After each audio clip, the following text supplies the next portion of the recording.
Hi everyone. Today I want to talk about something that's not just a technical debate in the Bitcoin world. It really is a battle for the soul of the money itself. We're at a crossroads with Bitcoin Core versus Bitcoin Knots, and the choices we make now could determine whether Bitcoin fulfills its promise as the ultimate tool for human freedom or gets undermined by the very forces it was designed to defeat. Let me start with a simple truth. Bitcoin isn't just digital gold or a speculative asset. It's a revolution, a way to separate money from the state, from corruption, and from the grasp of any single power. But right now, we're facing a major hurdle in that revolution.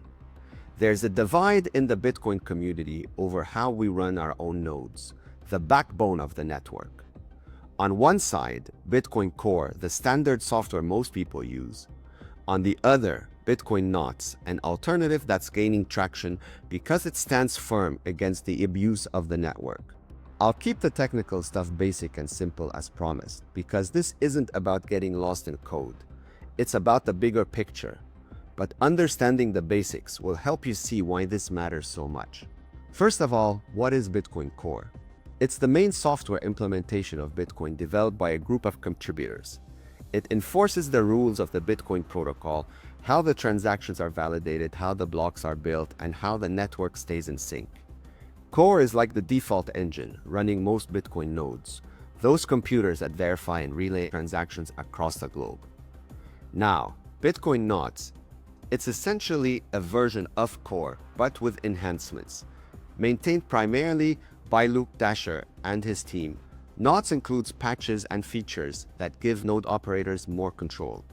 The key difference right now is how they handle spam or non-monetary data on the blockchain. Here's a simple technical breakdown.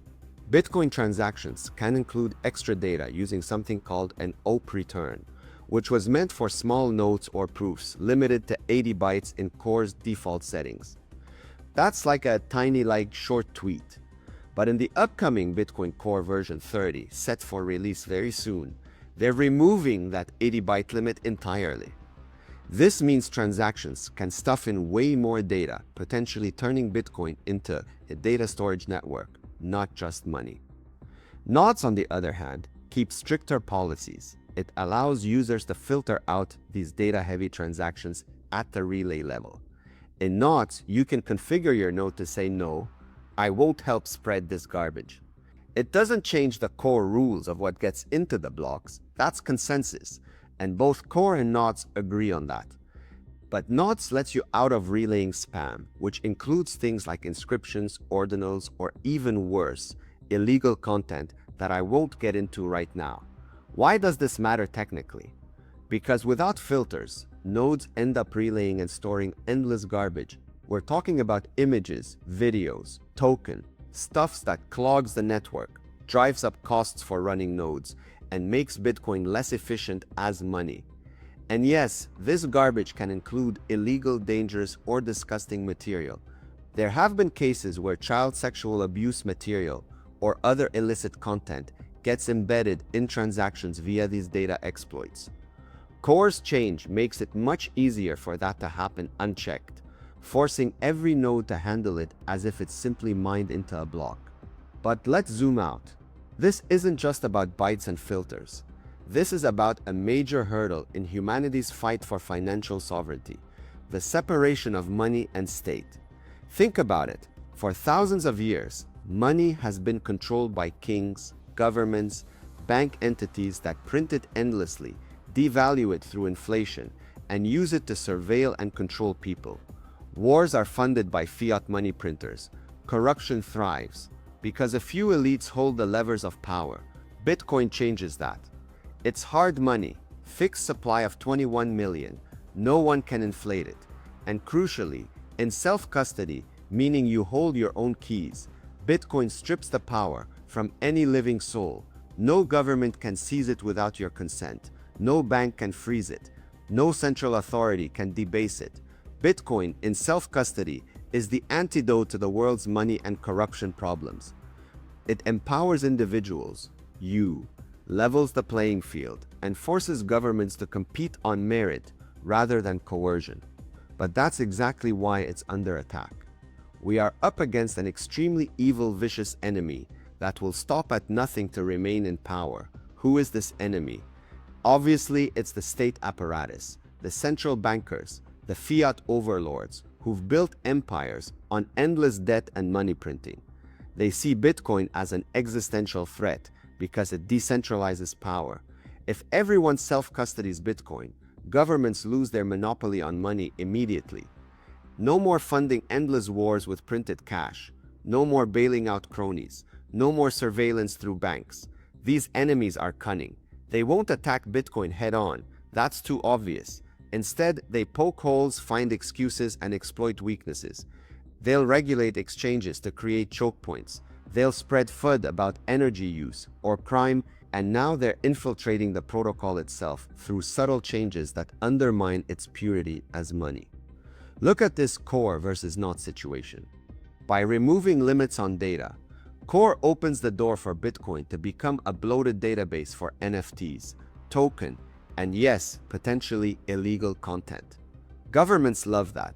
They can point to CSAM on the blockchain and say, see, Bitcoin harbors criminals. We need to regulate it, ban self-custody, or force filters that we control. It's the perfect excuse to attack. And who's enabling this? Some in the community, sellouts who believe the lies or chase short-term gains.